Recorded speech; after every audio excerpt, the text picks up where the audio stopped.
Hello everyone. So previous classes we discussed about the Story of an Hour by Kate Shopping.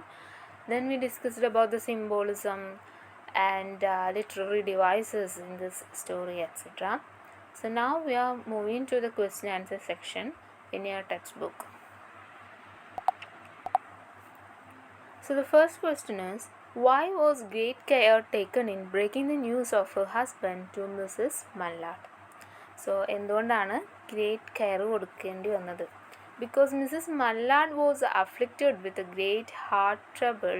That is why great care given in breaking the news of her husband to Mrs Mallard. എന്തുകൊണ്ടാണ്? Heart patient ആണ്, അതുകൊണ്ടാണ് ഗ്രേറ്റ് care കൊടുക്കേണ്ടി വന്നത്. Second question, what was Mrs Mallard's immediate reaction when she hear the news of her husband's death? Mrs. Mallard wept at once with sudden wild abandonment in her sister's arms. അപ്പോൾ ആദ്യം ഒന്ന് തേങ്ങിക്കരഞ്ഞു, then പെട്ടെന്ന് തലകറങ്ങി വീഴുന്ന പോലെ സിസ്റ്ററിൻ്റെ ആമിൻ്റെക്ക് വീഴുകയാണ് ചെയ്യുന്നത്. Then third question, how was the outside world described after Mrs Mallard's hear the news of her husband's death?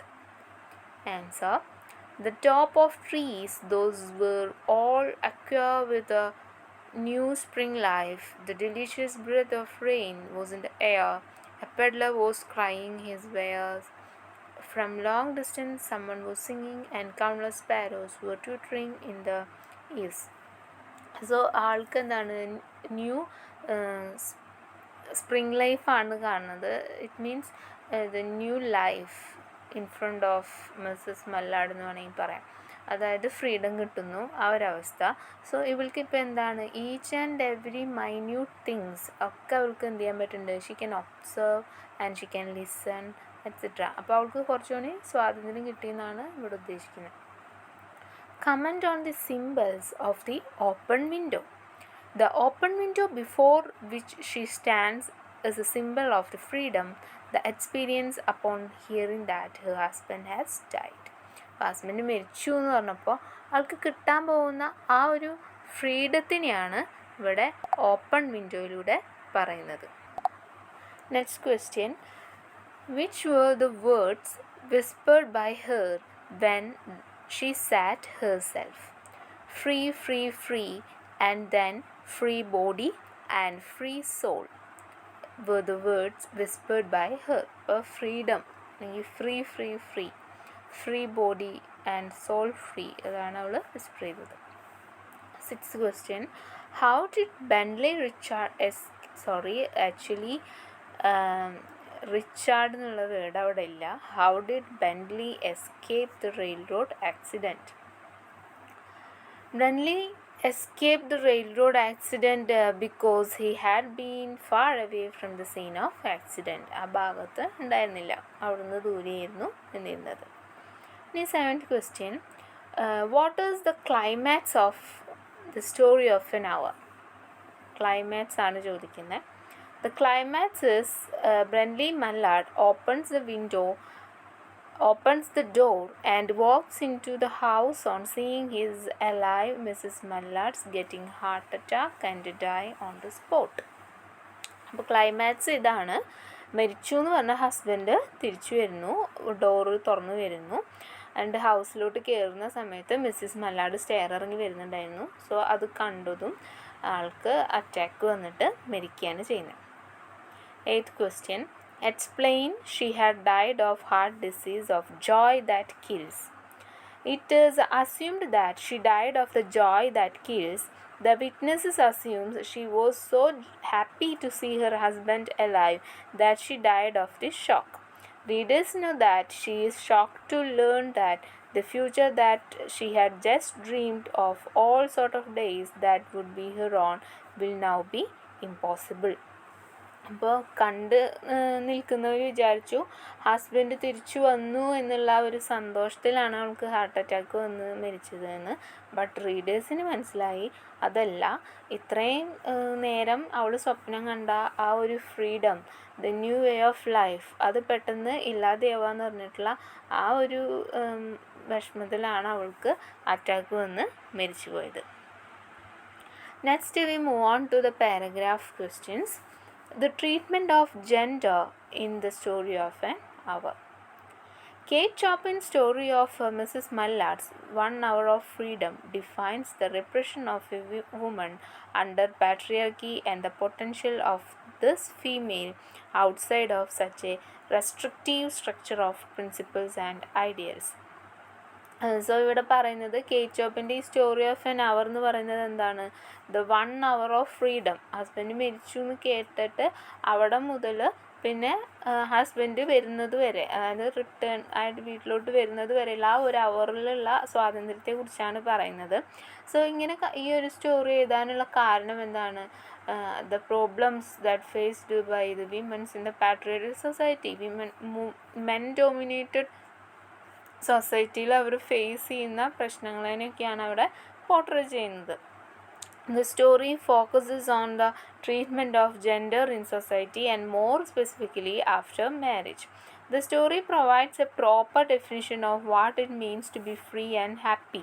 Free and happy എന്ന് പറഞ്ഞാൽ എന്താണ്, എന്ത് തരത്തിലുള്ള സ്വാതന്ത്ര്യമാണ് സ്ത്രീകൾ ആഗ്രഹിക്കുന്നത് എന്നൊക്കെ നമുക്കിതിൽ നിന്ന് മനസ്സിലാക്കാനായിട്ട് പറ്റും.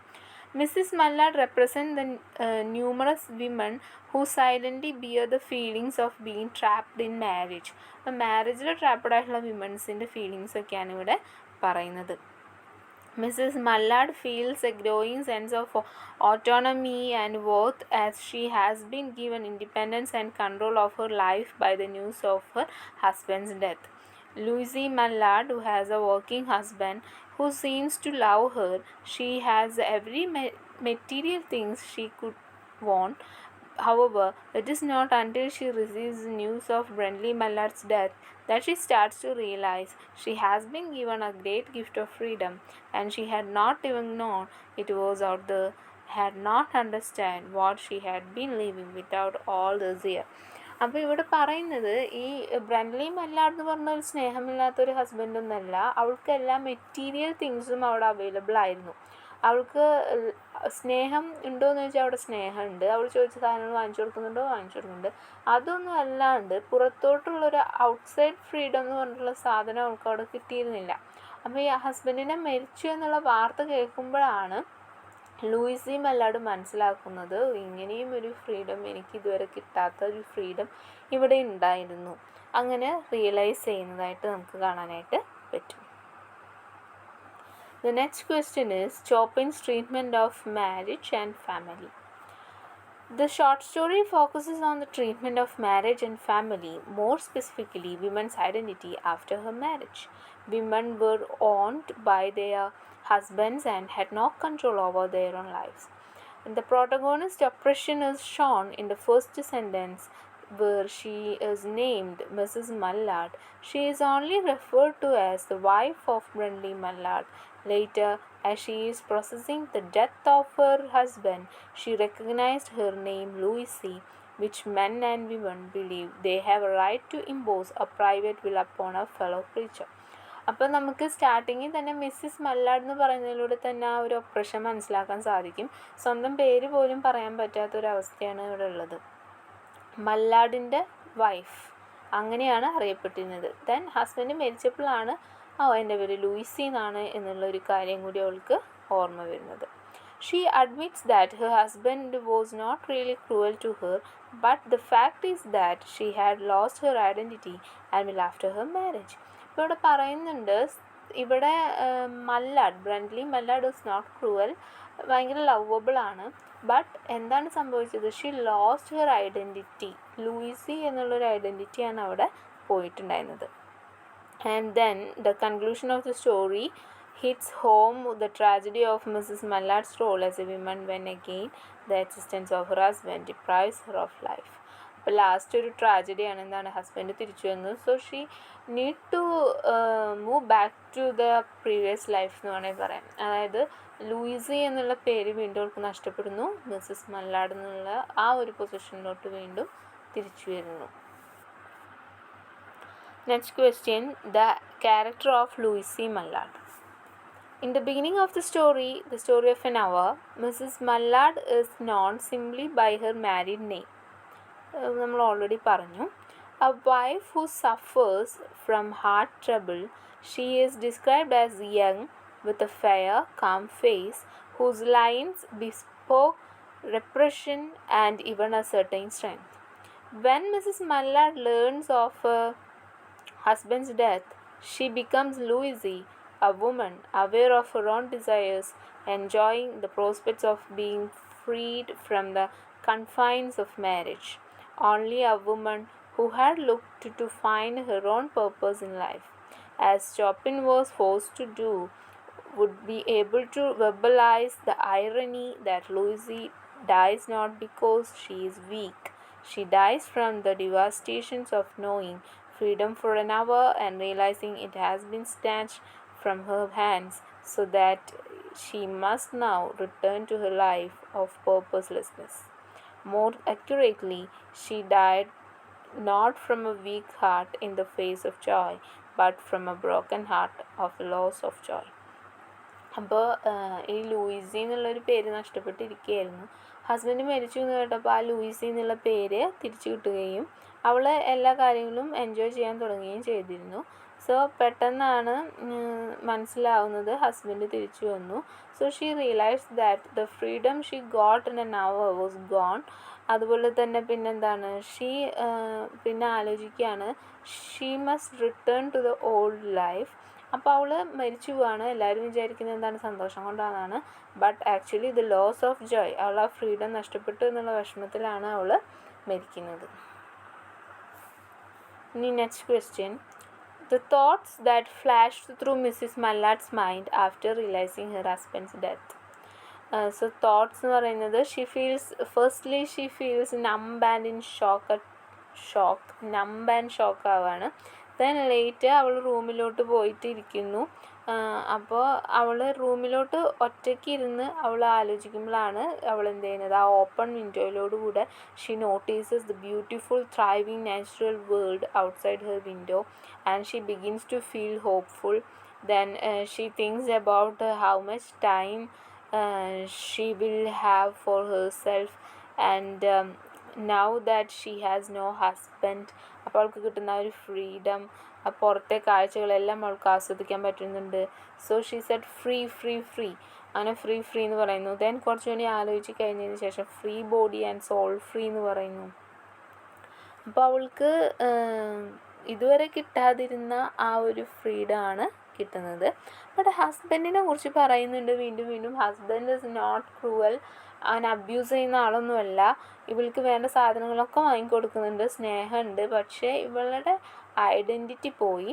അതുപോലെ തന്നെ എന്താണ്, he has totally controlled her life. ഇവളുടെ ലൈഫിനെ അയാൾ കൺട്രോൾ ചെയ്ത് വെച്ചിരിക്കുന്ന ഒരാളായിരുന്നു.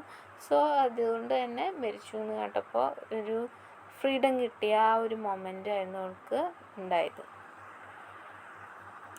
Next question, comment on the climax of the story of an hour.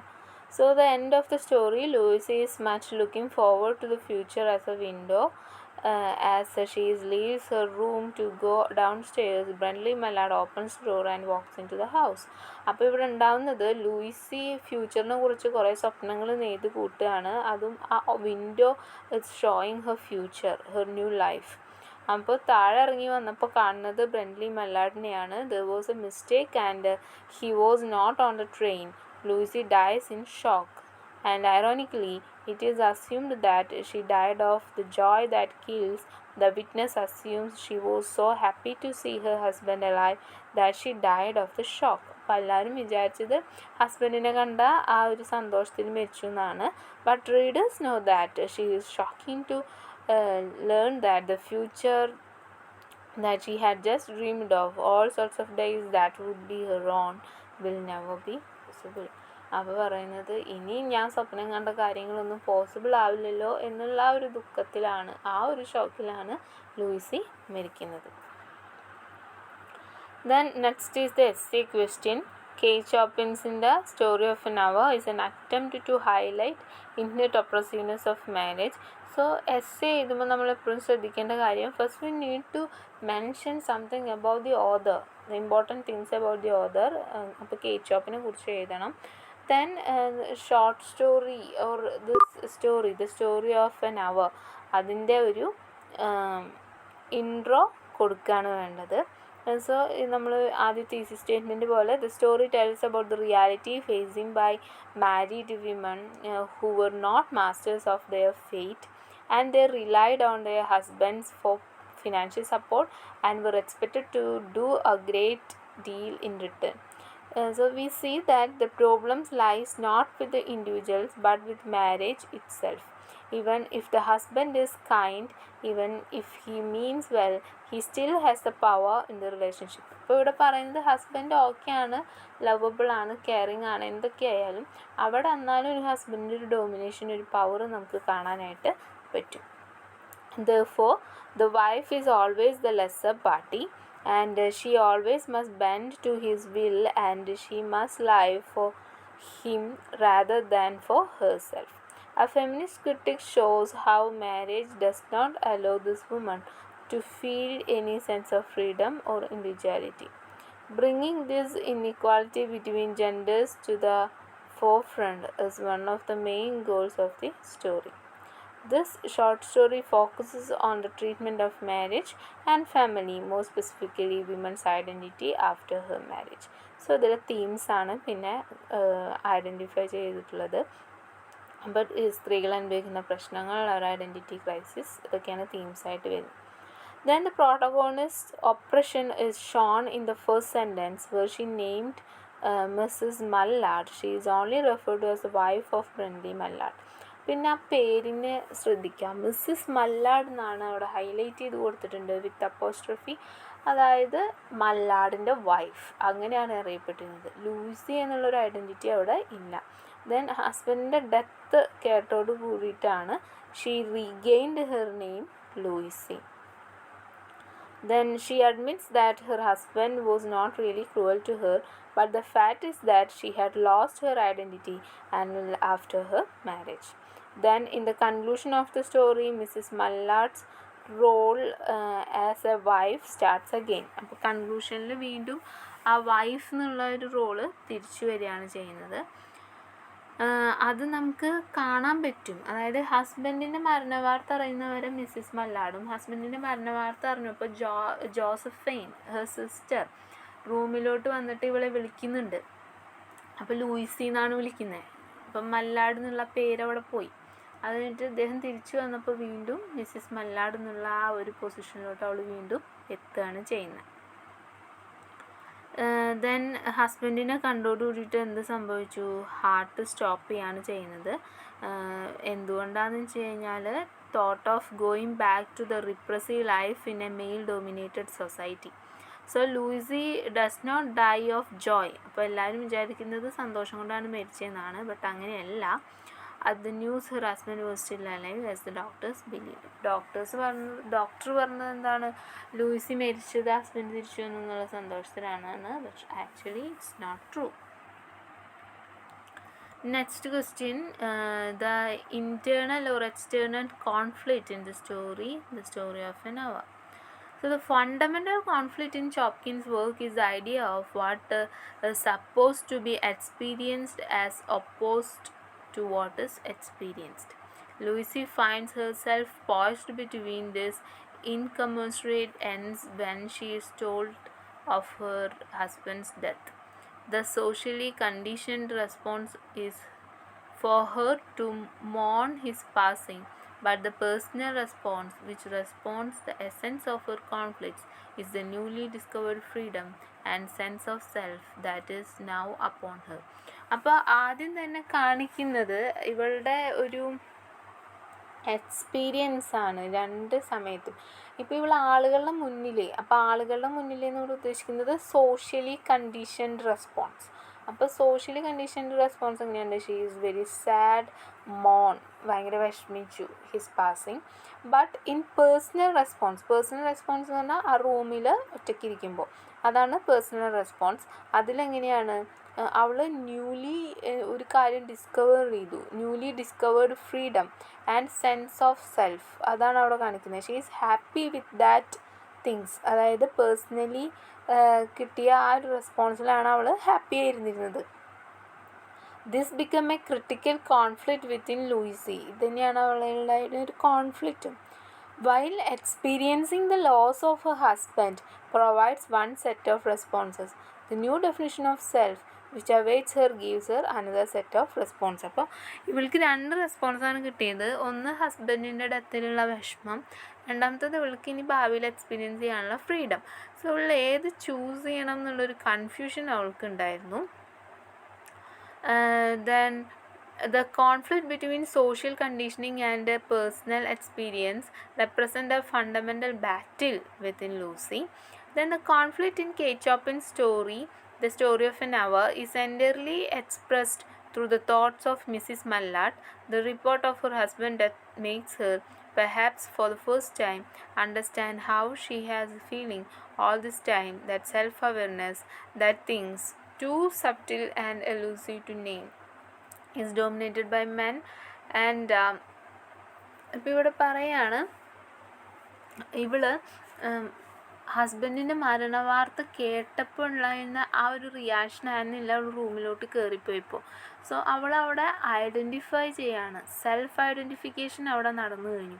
Then അവൾ ഇങ്ങനെ കുറേ നേരം ആലോചിച്ചിട്ടാണ് അവൾ ഏത് പാത്താണ് അവൾ എടുക്കേണ്ടതെന്ന് തീരുമാനിച്ചത്. ലാസ്റ്റ് അവൾ വിസ്പേർഡ് ചെയ്യുന്നുണ്ട്, free free free.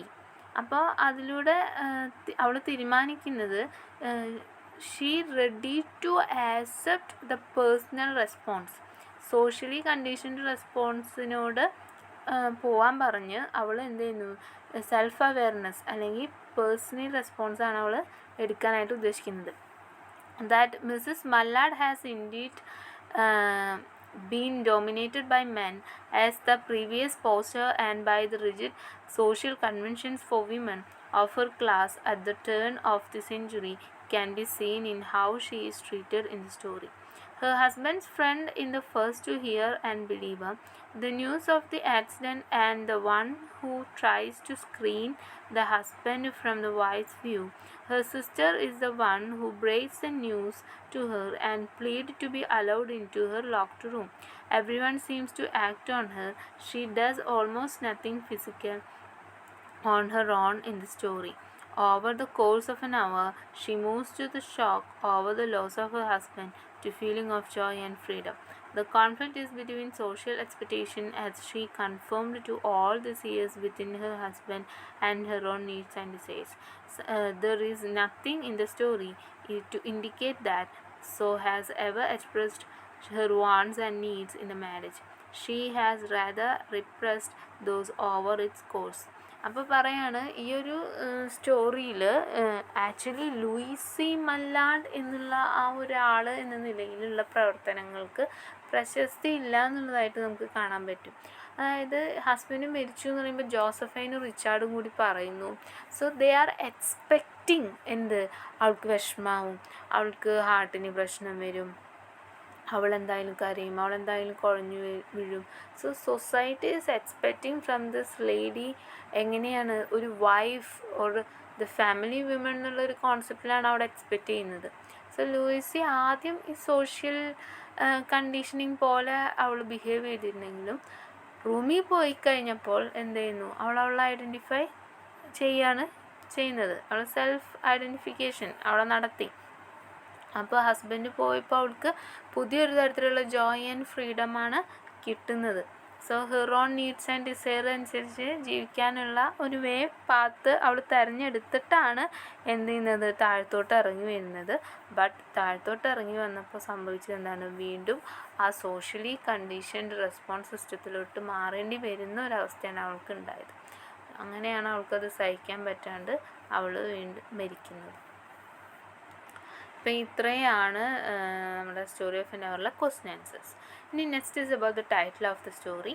So the title of the short story refers to the time elapsed between the moments at which the protagonist Lucy Mallard hears that her husband is dead and discovered that he is alive after all.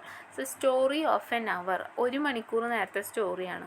So story എപ്പോഴാണ്, husband മരിച്ചു എന്നുള്ള വാർത്ത കേട്ടിട്ട് husband തിരിച്ചു വരുന്നു എന്ന് വരെയുള്ള ആ 1 മണിക്കൂർ, അത് 1 hour ഓഫ് ഫ്രീഡം, അതാണ് ഈ ഒരു ടൈറ്റിൽ എന്ന് പറയുന്നത്.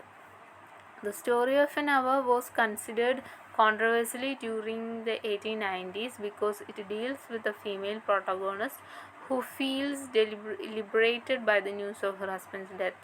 In unveiling Kate Chopin, Emily Toth argues that Chopin had to have her heroine die in order to make the story publishable. അപ്പോൾ പറയാണ് അവളെ കൊന്നാൽ മാത്രമേ ഈ ഒരു സ്റ്റോറി പബ്ലിഷബിൾ ആക്കാനായിട്ടുള്ള ബർത്ത് വരുള്ളൂ എന്നുള്ള ഒരു അറിവ് അവൾക്ക് ഉണ്ടായിരുന്നു എന്നും കൂടി പറയുന്നു.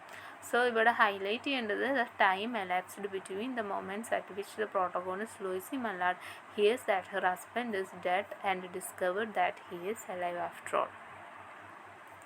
The next is the tone of the story. An ironically detached and melancholic tone. Okay, ironically detached ആണ് and melancholy tone ആണ്. The story comes off as subtle cruel in that Louise's reactions to the death of her husband was not one of the sadness from loss but rather a bitter joy she feels when she comes to understanding that she is now free from the shackle of marriage. His perceived death representing freedom and independence from the role she is forever bound to by society, a wife. അപ്പോൾ ഇതൊരു ഐറോണിക്കലി detached and melancholic ടോണാണ് നമ്മുടെ ഈ ഒരു സ്റ്റോറിക്കുള്ളത്. So husband മരിച്ചു എന്ന് പറഞ്ഞു കഴിഞ്ഞപ്പോൾ ഇവൾക്ക് കിട്ടുന്ന ആ ഒരു ഫ്രീഡം അതുപോലെ ഇൻഡിപെൻഡൻസ് ഒക്കെയാണ് അവിടെ കാണിച്ചു തരുന്നത്. സൊസൈറ്റിയിൽ നിന്ന് ആ പേര് മാറ്റം മിസ്സിസ് മല്ലാഡ് നിന്ന് ലൂയിസി എന്നായപ്പോൾ തന്നെ എന്തോ ഒരു ഫ്രീഡം കിട്ടിയ ഒരു അവസ്ഥയായിരുന്നു. So that's all about the story of an hour. അപ്പോൾ ഇതിൽ ഇമ്പോർട്ടൻസ് വരുന്നത് സിമ്പിൾസ്, തീം, അതുപോലെ തന്നെ ലിറ്റററി ഡിവൈസസ് ഒക്കെയാണ്. പിന്നെ ടോൺ എപ്പോഴും ഓർമ്മ വയ്ക്കണം, ഐറോണിക്കലി ആണ് ഇൻഡിക്കേറ്റ് ചെയ്യുന്നത്. So that's all. Thank you.